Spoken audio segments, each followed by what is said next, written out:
Yes sir. Sir, ಈಗ bomb blast ಪ್ರಕರಣ ಸಂಬಂಧಪಟ್ಟಂತೆ ಈ ಹಿಂದೆ ಸರ್ ಮಂಗಳೂರಲ್ಲಿ ಕೂಡ ಕುಕ್ಕರ್ ಬ್ಲಾಸ್ಟ್ ಆಗಿತ್ತು. ಆ ಸಂದರ್ಭದಲ್ಲಿ DKC ಅವರು ಕಮಿಟಿಯವರನ್ನು ಬ್ರದರ್ಸ್ ಅಂತ ಹೇಳ್ತಿದ್ರು. ಇವತ್ತೇ ಈಗ ಬಾಂಬ್ ಬ್ಲಾಸ್ಟ್ ಆಯಿತು, ಆ ಸಂದರ್ಭದಲ್ಲಿ ಕೂಡ ಈಗ ಅದನ್ನು ಅಷ್ಟೊಂದು ಗಂಭೀರವಾಗಿ ಪರಿಗಣಿಸ್ತಿಲ್ಲ. ಈಗಾಗಲೇ ಅವರೇ ಹೇಳಿದ ಪ್ರಕಾರ ಲಿಂಕ್ ಇದೆ ಅಂತನ್ನುವಂಥದ್ದು ಹೇಳ್ತಾ ಇದ್ದಾರೆ. ಎಲ್ಲ ಕಡೆಗೆ ಲಿಂಕ್ ಇದೆ. ನಾನು DKC ಅವರು ಒಂದ್ ಕಡೆ ಓಲೈಕೆ ಮಾಡ್ತಿದ್ದಾರೆ, ಅಥವಾ ಇದು ತುಷ್ಟೀಕರಣ.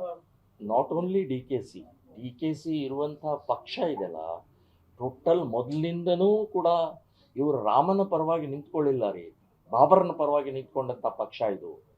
ಬಾಬರ್ ಕಾಲ್ಪನಿಕ, ಬಾಬರ್ ದೇವರಲ್ಲ, ಬಾಬರ್ ಒಬ್ಬ ಒಂದು ಇತಿಹಾಸ ಅಲ್ಲ ಅಂತ ಹೇಳಿದಂಥ ಎಲ್ಲ ಸಾರಿ ರಾಮನ ಬಗ್ಗೆ ಅಫಿಡೇವಿಟ್ ಬರೆದು ಕೊಟ್ಟಂಥ ಕಾಂಗ್ರೆಸ್ ಇವರು.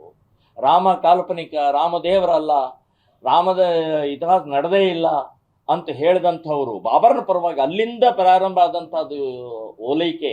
ಈಗ DK ಶಿವಕುಮಾರಯ್ಯ ಇರ್ಬೋದು, ಸಿದ್ದರಾಮಯ್ಯ ಇರ್ಬೋದು, ಸಿದ್ದರಾಮಯ್ಯನವರು ಹಣೆ ಕುಂಕುಮ ಹಚ್ಚಕ್ಕೆ ಬಂದರೆ ಹಿಂಗೆ ಪಕ್ಕಕ್ಕೆ ತಳ್ತಾರೆ. ಕೇಸರಿ ಟೋಪ್ ಇದು ಪೇಟ ಹಾಕಿದರೆ ಎಳೆದು ಹಿಂಗೆ ಬಿಸಾಕ್ತಾರೆ. ಯಾಕೆ? ಏನು ಕೇಸರಿ ಕಂಡ್ರೆ ನಿಮಗೆ ಏನು ಭಯ ಏನು? ಕೇಸರಿ BJPದಲ್ಲ, ಕೇಸರಿ RSS ಅದಲ್ಲ. ಕೇಸರಿ ಈ ದೇಶದ ತ್ಯಾಗದ ಪ್ರತೀಕ ಇದೆ, ಸಮೃದ್ಧಿಯ ಪ್ರತೀಕ ಇದೆ. ಸಾವಿರಾರು ವರ್ಷದಿಂದ ಕೇಸರಿ ಈ ದೇಶದ ಅತ್ಯಂತ ಆನಂದದ ಒಂದು ಪ್ರತೀಕ ಇದಂಥದ್ದನ್ನು ನೀವು ಅದನ್ನು ಅವಮಾನ ಮಾಡ್ತೀರಿ. ಅದನ್ನ ಯಾಕೆ ಬ್ರ್ಯಾಂಡ್ ಮಾಡ್ತೀರಿ ನೀವು? ಸೊ ಈಗ ರಾಮಮಯ ಆದಂಥ ಸಮಯದಲ್ಲಿ ಜೈ ಸೀತಾರಾಮ್, ಜೈ ಸೀತಾರಾಮ್ ಈಗ ನೆನಪಾಯ್ತಾ ನಿಮಗೆ? ಜೈ ಸೀತಾರಾಮ್ ಅವಾಗ ಅಫಿಡೇವಿಟ್ ಬರೆದು ಕೊಡಬೇಕಾದ್ರೆ ನೆನಪಾಗ್ಲಿಲ್ವ ನಿಮಗೆ? ರಾಮನ ಬಗ್ಗೆ ನೆನಪಾಗಲಿಲ್ಲ? ರಾಮನ ಆಮಂತ್ರಣ ಕೊಟ್ಟಿದ್ರಲ್ಲ 22ಕ್ಕೆ ಬನ್ನಿ ಅಂತೇಳಿ, ಅದನ್ನು ಬಹಿಷ್ಕಾರ ಹಾಕಿದ್ರಿ. ನಾಚಿಕೆ ಆಗಬೇಕು ಇವರಿಗೆಲ್ಲ. ಬರೀ ಪ್ರತಿಯೊಂದಕ್ಕೂ ರಾಜಕಾರಣ ಮಾಡ್ತಾ ರಾಷ್ಟ್ರೀಯತೆ, ದೇಶ ಅನ್ನುವಂಥದ್ದು ಕೂಡ ಇದೆ ಅಂತನ್ನೋದು ನೆನಪಿಟ್ಕೊಳ್ಳಿ. ಸೊ ಆ ಹಿನ್ನೆಲೆಯಲ್ಲಿ ಪ್ರತಿಯೊಬ್ಬರೂ ಕೂಡ ಯೋಚನೆ ಮಾಡಬೇಕು.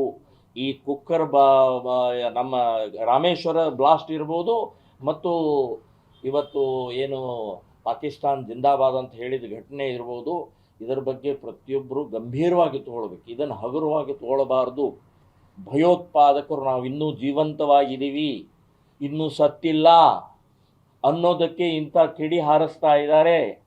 ಸೊ ಆ ಹಿನ್ನೆಲೆಯಲ್ಲಿ ಪೊಲೀಸ್ ಇಲಾಖೆಯವರಿಗೆ ಮುಕ್ತ ಅವಕಾಶ ಕೊಡಬೇಕು.